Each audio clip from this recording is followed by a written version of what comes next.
Welcome. I'm Todd Herman. We're pleased to be back to talk about what's happening with the Sandwich Arts Alliance. Thank the Sandwich Community Television for that. Last month I was here talking about Arts in Action and Porch Fest, two events that happened in October. They were a huge success.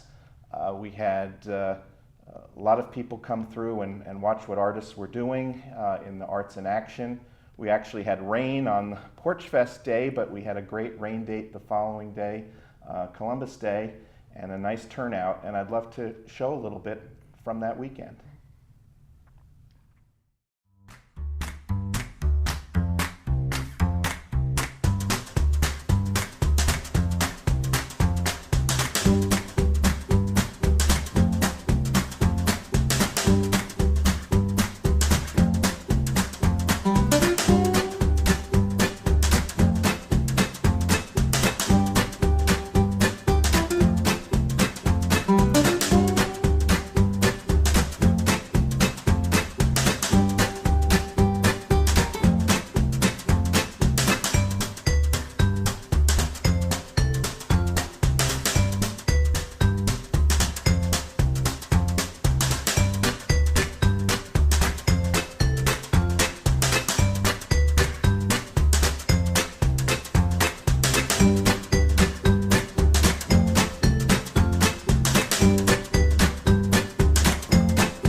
Nothing better than a roll over you.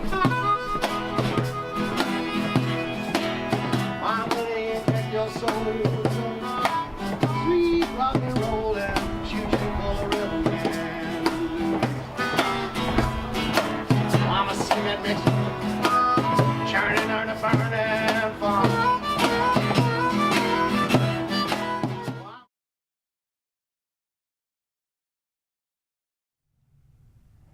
Great. So as you can see, it was a huge success. It was a lot of fun, and it's what makes the Sandwich Arts Alliance such a great organization to be a part of.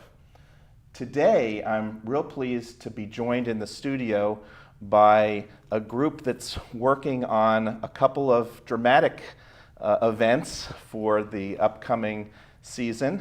We've got Diane Scharf, who is the coordinator of the Performing Arts Group and a board member of the Alliance. And she's herself a storyteller and art historian and very involved in organizing and keeping the performing group moving.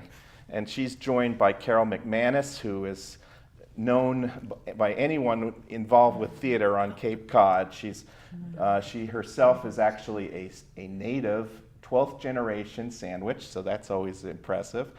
But she hasn't stayed in Sandwich all her life, because she certainly performed in New York and London, but she does focus a lot of her work now on the Cape, and we're thrilled that she's directing a set of staged readings that we'll be talking about. And then joined by Betsy Mangan, who lives in Mashpee, so you don't have to live in Sandwich to be part of the Sandwich Arts Alliance. She was born in Brooklyn and has, in her earlier part of her career, worked in corporate America in marketing and writing, and she's sort of shifted now and in her writing to focusing more on plays and other works, and is also a dog lover. And so we'll be hearing from her shortly.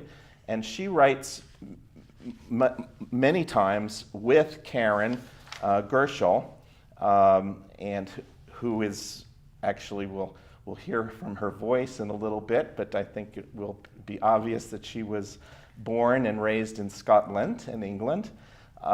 She now lives in Mashpee as well, and the two of both Betsy and Karen work together, collaborate on works, and in fact, this set of stage readings, both were involved in putting that together. And in her spare time, when she's not writing, she's also sells real estate for Kinlan Grover. So thank you all for coming. I guess just to start out, Diane, tell me a little bit about why the Sandwich Arts Alliance is taking on, putting on a staged reading. Well, it was back in the summer that we had a group of people, the actors, the directors, and people that wrote plays, met actually in my living room and thought about what more other directions we wanted to go. I think it was actually Karen who penned the word, the phrase, the oldest town with the newest works. So Sandwich, being yes, the oldest town Sandwich, with the newest works. The oldest Okay. town with the newest works. Yep. And thought that we could be an incubator, and most of the people there saw there was a need to have a venue where folks could come and get feedback and work on their plays, because other areas on the Cape that you could do this have long waiting lines and aren't as accommodating to a new playwright. Okay, so the stage readings themselves are, and then he was gone, and Lost and Found, right? And we'll be hearing words from both of those. Carol, describe a little bit about what a staged reading is, and how it's different than maybe a play. Well, stage reading is a really broad-based term, and it can run the gamut from not just simply sitting there reading the script to an audience, but enhancing it somehow. It could be just with some costuming, a little bit of movement, or full-blown staging with the actors still holding their scripts and reading. In this case, it'll be minimal, because we have an abbreviated period of time in which to present these at the library. And I hear you're in rehearsals now. We are, yes. Great. We have a wonderful cast for both plays. We have Karen McPherson, Karen Santos, a lot of Karens,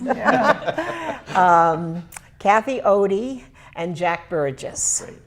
And they will be, and also Diane, who will be reading stage directions, because that's very important when you're doing when you're doing a reading of any kind, because the audience has to understand where these characters are and what they're doing. So you're using the same actors for both. For both, yes. Maybe in different ways. Yes, but, okay. exactly. Well, yes, that'll be very interesting. excited. I've worked with all of them, and they are all wonderful. Great, great. And so when and where is it? It's It's going to be at the Sandwich Library, Yep. and it's going to be on November 17th. yeah, and that's a Thursday, right? It's a Thursday. November Thursday. 17th, and at what time? The doors open at 6, but it will begin at 6:30. Okay, great. Okay, Betsy, why don't I ask you a little bit? Can you describe the plays a little bit, and also why are they paired? Is there any logic in the pairing of the plays? Well, there is some logic, yes. Karen and I became friends when we worked on a play together about 3 years ago. So we knew we were good collaborators, and we've shared a lot of our life stories with one another.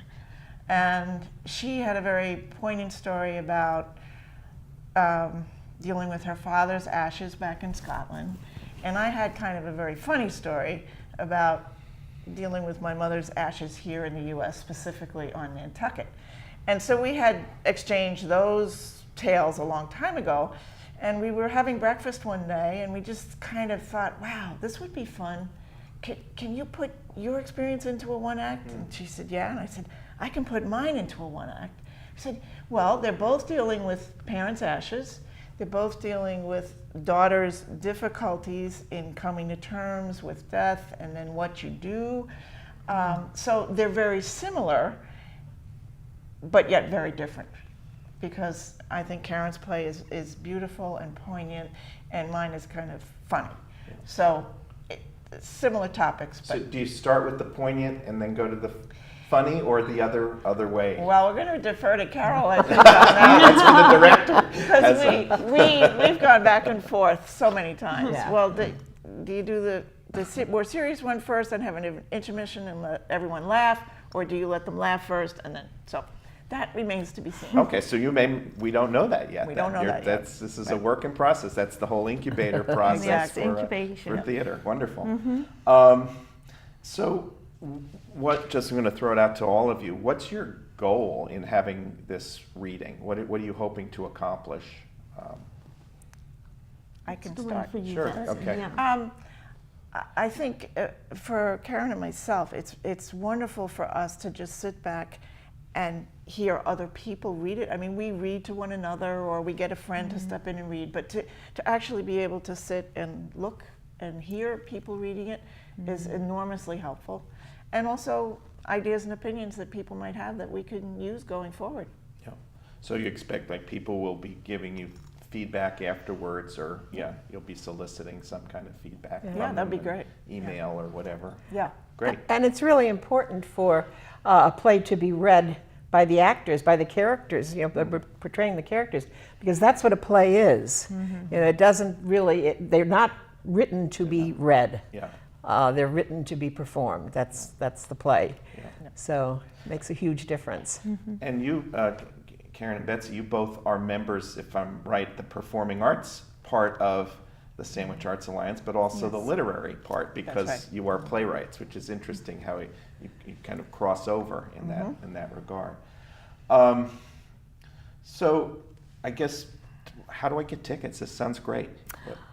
What's the We're not approach? going to have tickets, but we are asking people to bring a donation. Okay. And because that will offset some of the expenses. This is not a funded program as of yet. Okay. So that would be very helpful.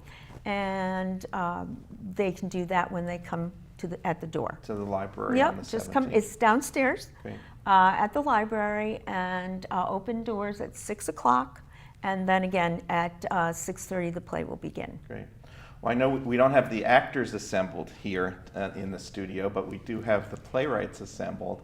So I'm wondering if you can give us just a sample of your reading your works, and I guess we'll hear a little bit from both. And if you want to set it up for us too, that would be great. So Okay. look forward to seeing that. Lost and Found. Two sisters, Maureen and Pam, are talking on the phone about the disappearance of their mother's ashes, which had been buried in Pam's luxuriant backyard on Nantucket. Credit Suisse, Jim Morrison's office. It's me. You can skip the spiel. Hey, did the architect come? No, he sent his foreman, Doug. We know him, nice guy. What did he say? It's exactly as I thought. They didn't dig anywhere near the lilac tree, so they couldn't have moved Mom's ashes. Did you tell him why you wanted to know? I did. I figured, what the hell? Maybe he'd have another idea. At this point, I'm desperate. Did he have any suggestions? Not really, although he did offer to have two of his crew dig up a wider area of the yard if we want. He promised they'd be very neat, but he can't free them up until tomorrow. I'm living on Pepto. I can't sleep, and I look like hell. Well, maybe you're finally ready to hear about my plan B. All right, go ahead. Okay. Since there are apparently no official Alice Nealon ashes anymore, it's simple. We'll just make some, and no one will know the difference. What do you mean, make some? Well, when we put her cremains into the earth, I assumed that over time, the ashes would mingle with the soil, and that would be that. So, all we need to do is get some soil, and maybe a little sand, and some ashes from your barbecue, mix it together, and voila. We can put it in a nice urn and bury that in the cemetery. You and I will know, but no one else will. You must be crazy. I can't do anything like that. I'd never be able to carry that off.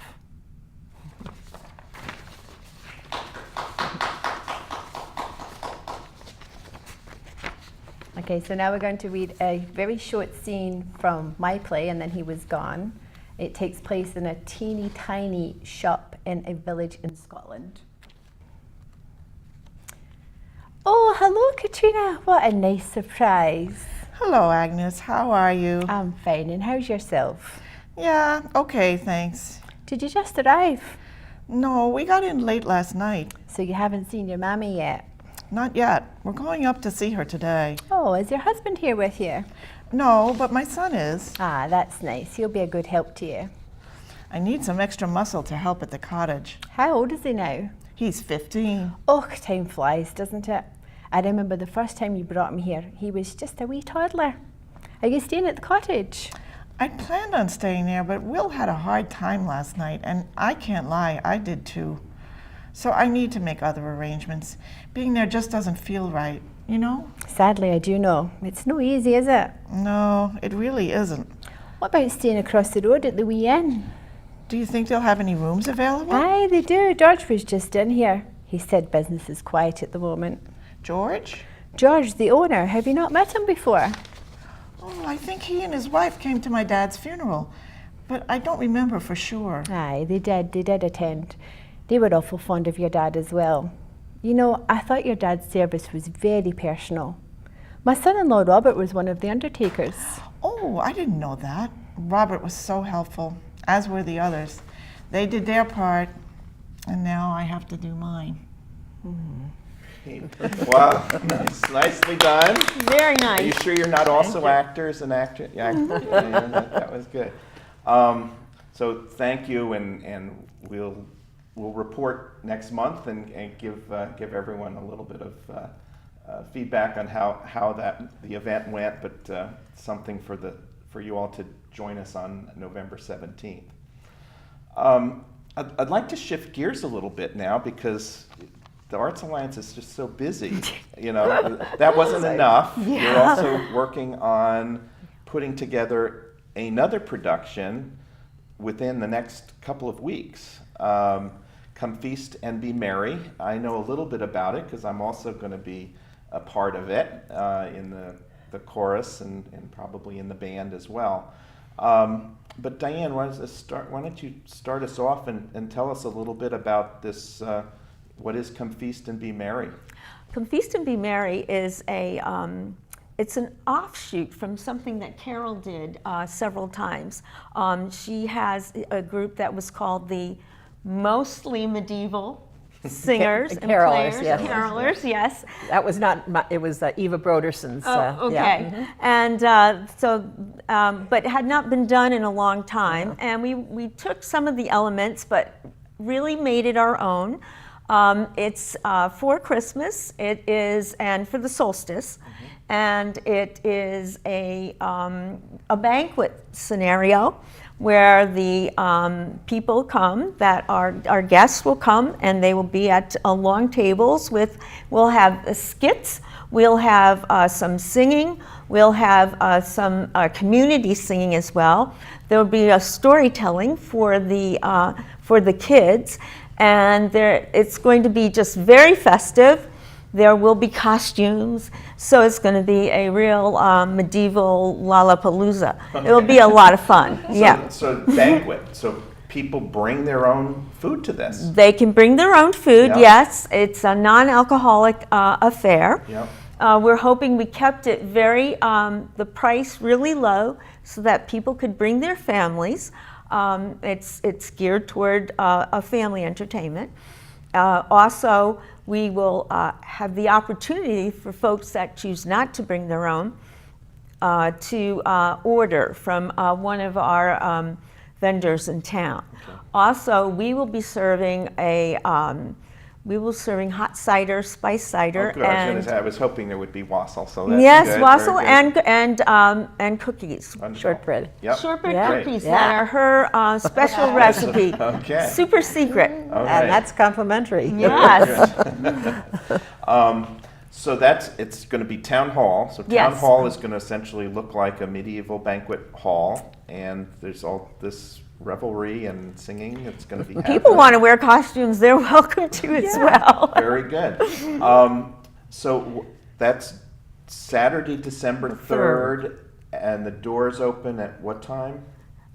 That would also be between 6 and 6:30. Six. Okay, so doors open at 6, and Right. things will start around 6:30. Right. Great.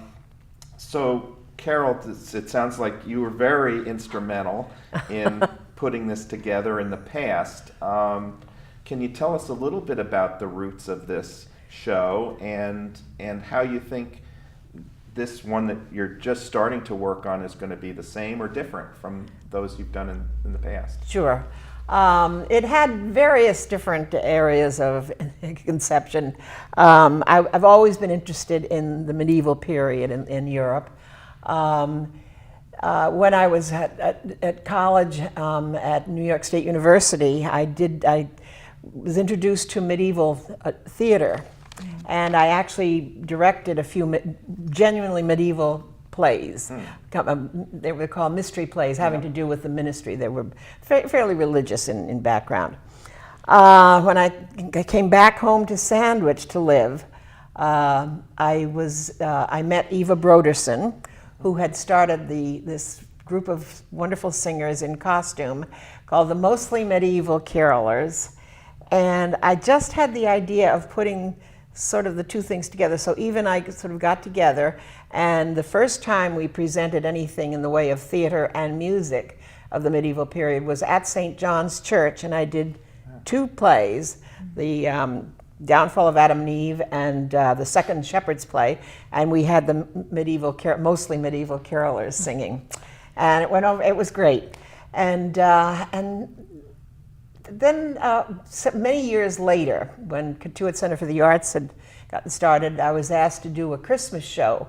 This was about 4 years ago, and I had an idea of reviving that whole, that concept, but bringing food into it also. And so we did exactly what Diane described, but we're going to do it at Town Hall. We had the long tables, and people were invited to come bring their own feast. And we supplied mulled cider and shortbread.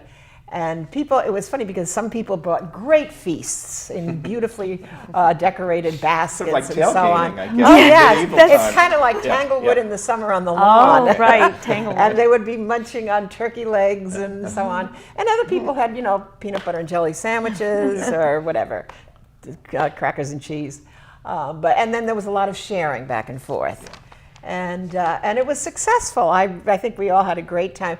We're not going to be doing it on quite such a large scale this time because that was quite a lengthy program. So we're not going to be doing the 2 medieval plays. Perhaps someday down in the future we'll be able to do that. But we have all the rest So of it. it's more like and it's skits fun. and skits songs and and magicals. Most of the skits are medieval. And we're trying to keep the singing. Well, you're in charge Right. of that. Very funny. Fairly medieval, also. Yeah.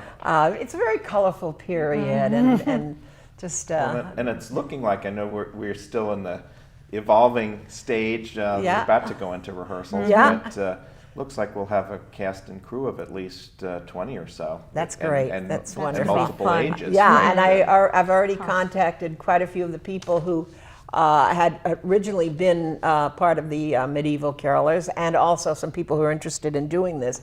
So we have a nice crew of actors and actresses and singers, and you have singers and musicians who are getting. And by doing that, and we're also going to be part of the larger celebration of Holidays in Sandwich, and we will be in the Holidays book with information. So it fits in really nicely what's going on in the town. So December 3rd, so that's the Saturday. The night before is the caroling in front of First Church. the community. So this will be a nice sort of an introduction. Yes. People will, their Right. voices will be warmed up, and then they can go and be part of the Yes. part of the feast. Yes, and the people who come as audience are going to be joining in on the Yeah. singing also. So. Good. So here's an unfair question, maybe. It's a very busy weekend. We know that. Why should people come to this versus all the many holiday programs? What sort of sets this one apart, do you think? Well, I don't think you're going to see too many of this type of celebrations throughout the Cape. And even in Boston, the Harvard group that does it, there's no feasting. It's simply the production. So I think this is an inexpensive, full-spirited. Yeah, so it's the price Christmas. and the community Yep. spirit. Yep, that's I Yes. think it'll be. generated. It's almost guaranteed to be a fun Very evening for interactive. everyone. Great. Yeah, and they'll learn a little. Yes. Now, with the staged readings, that was a donation. This, I assume, there'll be tickets. Yes, to there the- will so- be tickets, and yes. So people can go online. They can go to, on- www.sandwichartsalliance.org for tickets. Yes. And can get them at the door, I assume, as well, right? Yes. Great. Anything else that you want to share? Thoughts about the banquet? I can't think of anything. Just We are still looking for volunteers. Okay, good. Coordinator. Right. We're looking for volunteers to help at that night. oh yeah, or wenches and knaves. wenches and knaves we can always use to help because do some of the serving because we plan on serving cookies and serving the hot cider. And also some people to help with the production, setting and designing and setting up and, of course, breaking down. Okay. What's the best way for people to get in touch that want to be serve in that capacity? Okay, they can get me at, they can well- go right through Sandwich Arts. Yeah, So go through Sandwich Art the Alliance. website, Yes. the info page. and that'll be funneled to me. Great. And I'll give you a call. Please give me your email and/or your phone number, and we'll give you a call. Good. Well, that sounds like a fun way you can either participate by attending, Yes. or if you actually want to be a part of the show in sort of support of all of the logistics. We're always looking for volunteers. So that sounds great. Well, I want to thank you all again for joining me, and really looking forward to both events. I think they're going to be wonderful. So Thank you. Thank you. Yes. So a few other things, because that's not enough. That Sandwich Arts Alliance is very busy. Believe it or not, there's something else happening on November 17th with the Arts Alliance, and it happens to be a third Thursday. So those of you know that have gotten in the habit of coming to the American Legion, there's always great music every third Thursday at 7 o'clock. This in November, it's going to be Kim Moberg and Rick Allendorf with Still Willow. So we certainly, if stage readings aren't your thing, and you want to go and listen to some music, folk music, that's another option that night. So plenty going on with the Arts Alliance. The other upcoming event for those of you with interest in the visual arts, we continue to reach out to those in visual, literary, and performing arts. The upcoming, what they call the Lunch with the Art Bunch, is going to be on Tuesday, November 29th, and it will feature a demo and discussion by fellow member Gail Scannell. So again, best place to know what to get involved with, your interests, no matter what they might be in the arts in Sandwich, is to go to our website. So thank you for joining us today, Todd Herman, and look forward to giving you an update next month. Take care.